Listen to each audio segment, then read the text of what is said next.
You know what? Anthony is a former Broken Arrow student and athlete at Broken Arrow and went to Air Force Academy, um, and then ended up at Oklahoma State. Was a walk-on last year on the Oklahoma State football team when this happened.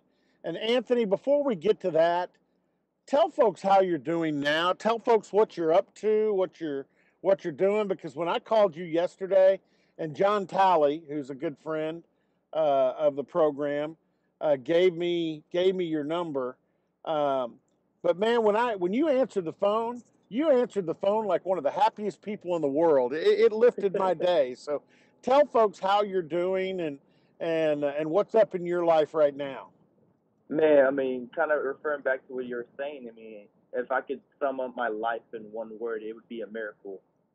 Physically, I'm better than I've ever been. Mentally, I feel like I'm at the peak of it, and spiritually, I think internally, I'm at peace, and I'm chugging along.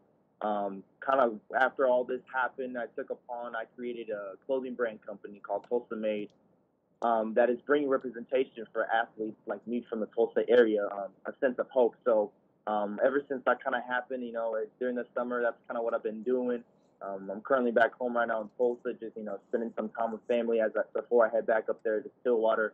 As I will be, obviously now I can't play football anymore. Just with everything that happened, I'll be helping as a student assistant with the defensive backs. Going along with the Cowboy season this year.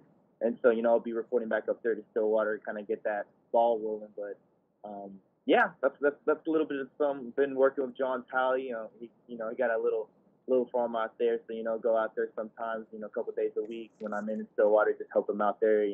Keep busy, keep actively fit. And just talk to a great man like him.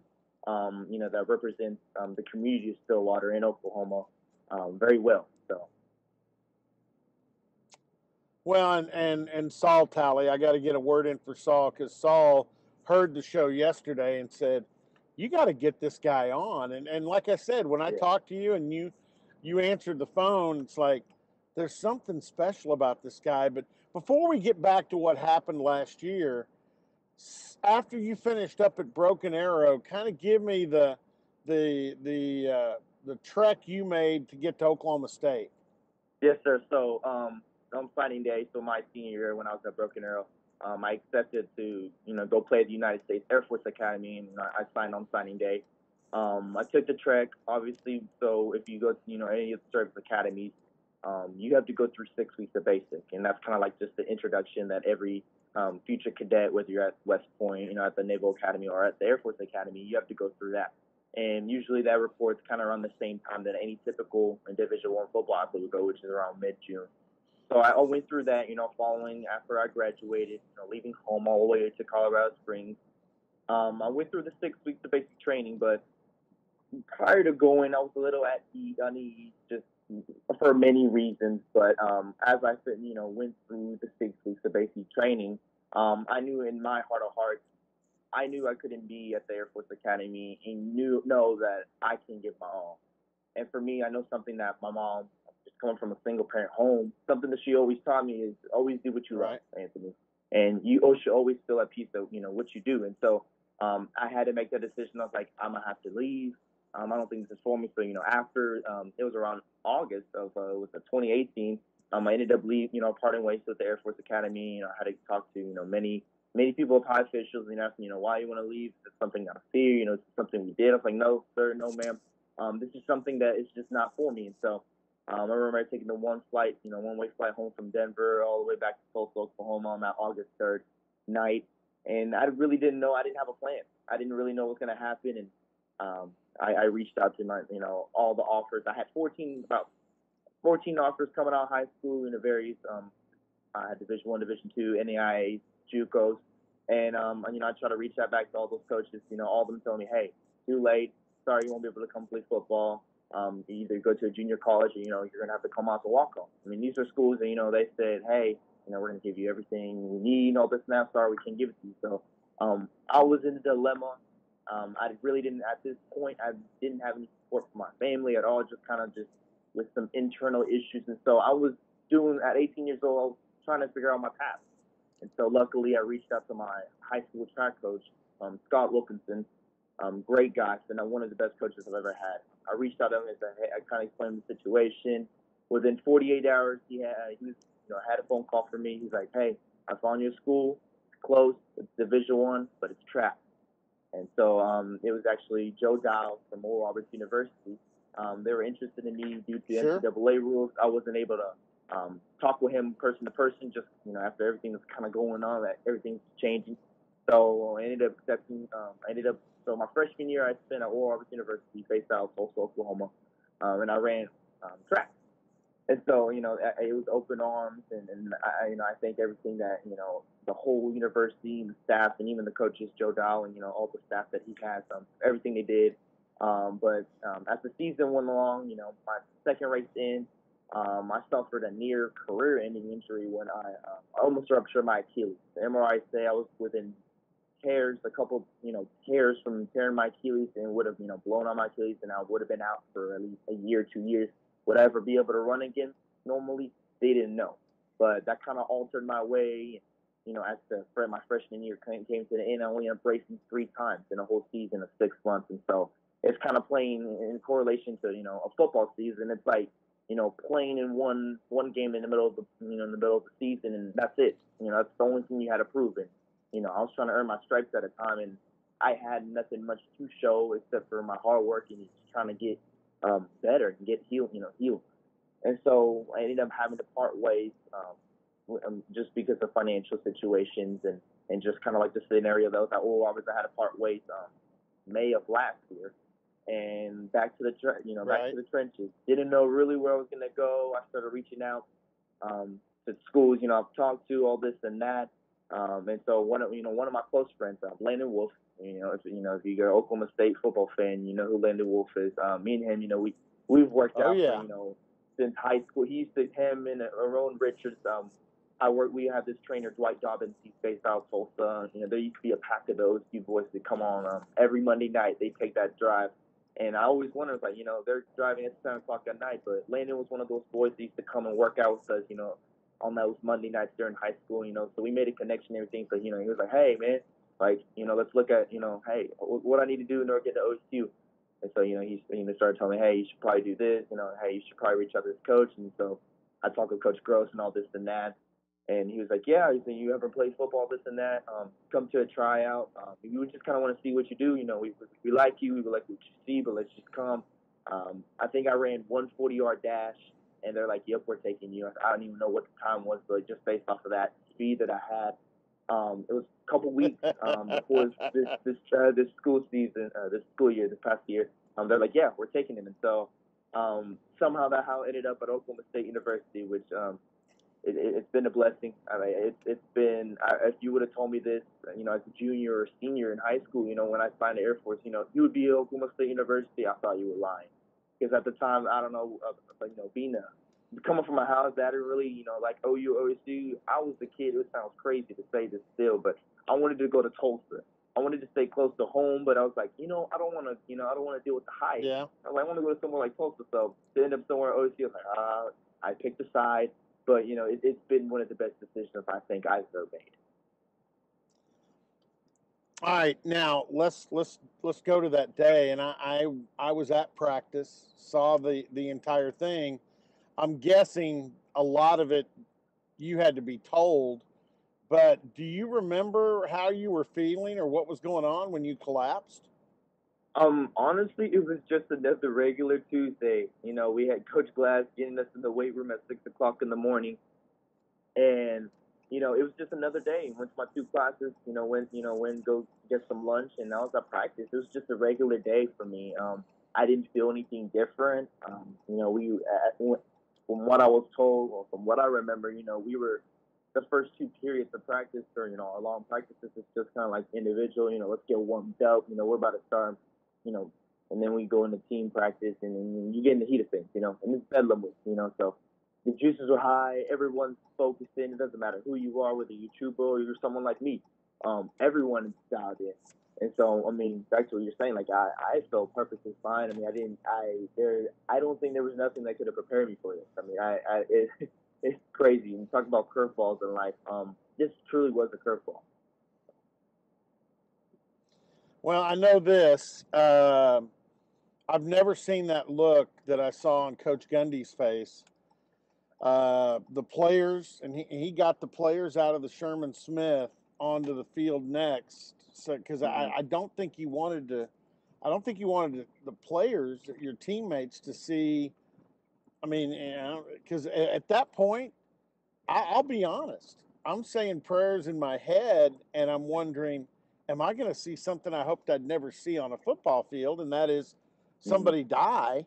But John Stem and Scott Parker, and I remember going up to them and shaking hands afterwards. But what they knew what to do, what they did worked, and what do you remember? Because I thought the coolest thing was when the ambulance and the EMTs were there.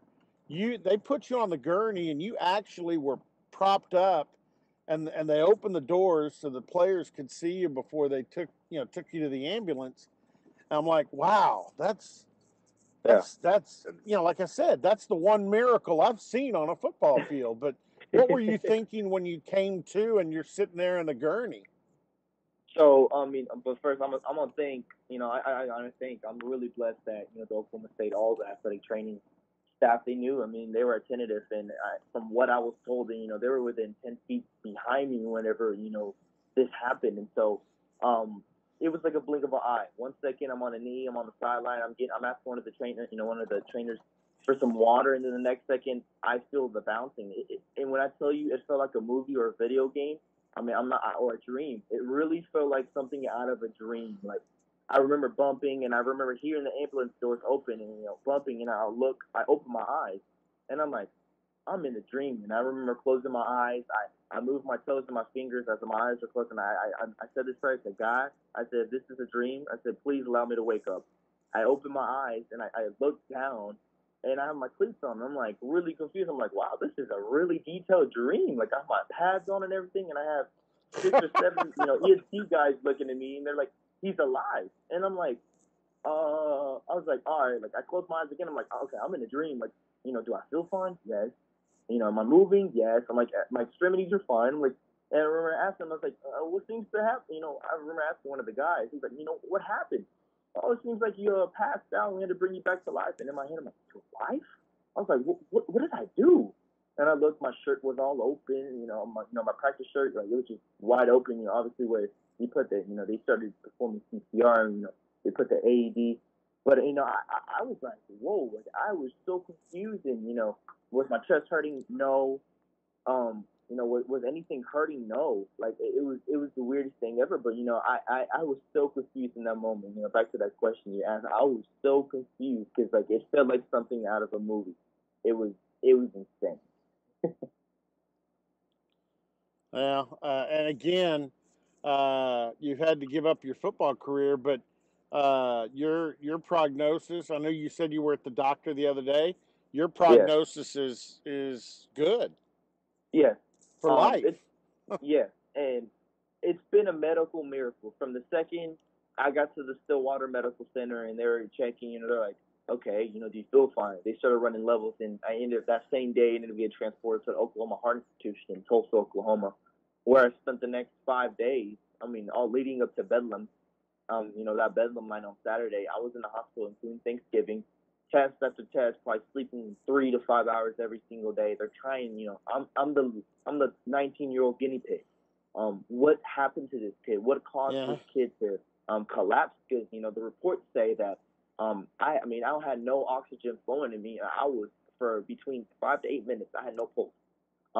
Statistically speaking, whenever you look at it in the medical world, when you have no oxygen past 3 minutes, that's where the chances of you having brain injury, having paralysis, all those scary things we hear on these ER stories or in the movies of people get paralyzed, or like people have damage to the brain or the nerves.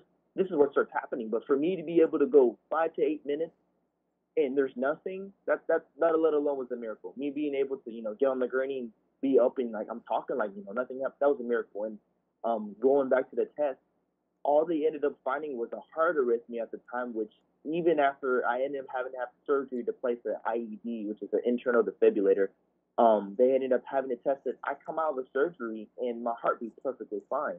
I take the stress test a couple of like I said, a couple of days ago. Everything's perfectly fine. They're like, "How do you feel?" Like, I'm doing great. The doctor texted me yesterday. He's like, "Do you really feel good?" I said, "Yes, sir." Like, I'm feeling better than I ever been. And it's a miracle.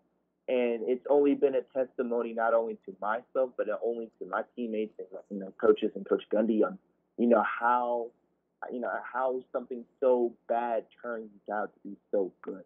When you look past the surface level. Well, yeah, and what's your communication been like with Coach Gundy? So after it happened, we were in the heat of things with Bedlam, and so he called me, and I was able to talk to him, and even whenever we were down in Houston, I was able to talk with him a little bit. Kind of the downside, just because everything's a little crazy, but I got to give it to Coach Duff and all the Coach Glass, all the strength coaches, even other coaches and Coach Woe. I was getting phone calls upon phone calls. Coach Rod Johnson. I mean, everyone. The communication has been it's been there. Not necessarily with Coach Gundy, but just with the rest of the staff. I mean, and even still now, even being up there and taking a different position and taking a different role. The lines are still going. The familyhood is still there. Okay, that's good. That's good. Well, hey, again, I appreciate you coming on, and like I said, it's kind of uplifting just talking to you, because your spirit. I will agree with you. Your spirit is incredible, and if you're going to be around the football team, that's going to be invaluable to have somebody that's got your kind of attitude, and that's just I'm, and you know what? Having witnessed it, and like I said, I went up to both John Stem and Scott Parker afterwards because uh, I've never seen anybody save somebody in that kind of. I've seen people pull people out of lakes and when they were drowning, lifeguard situation. I've never seen a medical other than on TV.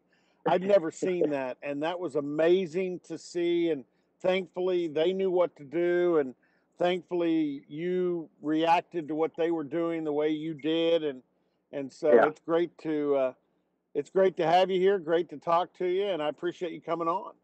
No, of course, thank you, and I got to give God all the glory, of course, because I truly believe that I've been giving a second chance in a sense, in being able to be on these phone calls or being able to be still on the team in a different in a different suit, I would say, but still being able to live day by day and see what beauty the world has to offer, and let alone what is my purpose, and back to my high spirit, I had this spirit only because I'm just trying to find my purpose, and I wake up every day like it's my last day, because I keep that day in the back of my head, but I don't let it define me. I only let it grow me, and I only let it catapult me into who I'm supposed to be. Which truly, I don't know. I truly believe there's a hand upstairs that knows, but until then, I'm gonna just keep on taking every day for what it is, and I always say this, and like if I wake up and I go to bed in the same place, I'm good. And if I wake up from my sleep, hey, it's a good day. I get to see the sunrise, and it's cracking my eyes as that wind is going through the window. Hey, I'm good. And so, but yes, no, I thank you, and I appreciate, being able to talk with you, and, for a person to be there, an eyewitness. I can only imagine, because, I had players like Trace Ford, Kanai Williams, even Chuba, I had people come up to me, they're like, man, like what I saw that day forever changed my life. And it wasn't anything that you it's do, amazing. but it's what you, it's what I was seeing. And so it shows that sometimes, our actions can the impact of our actions are way more powerful than our words sometimes. And in that situation, I think it's really evident. So, it's a blessing. And like I said, I got to give thanks to God, and just, it's crazy. This is all, when you say it's a movie, it's been a movie. My life's been a movie, and, I can only be thankful for it. Anthony, appreciate it. And again, look forward to seeing you again as soon as we all get back together and get ready for football. Yes, sir. This quarantine kind of calms down, but yes, sir. Be excited to see what happens. All right. Anthony Diaz, thank you very much. And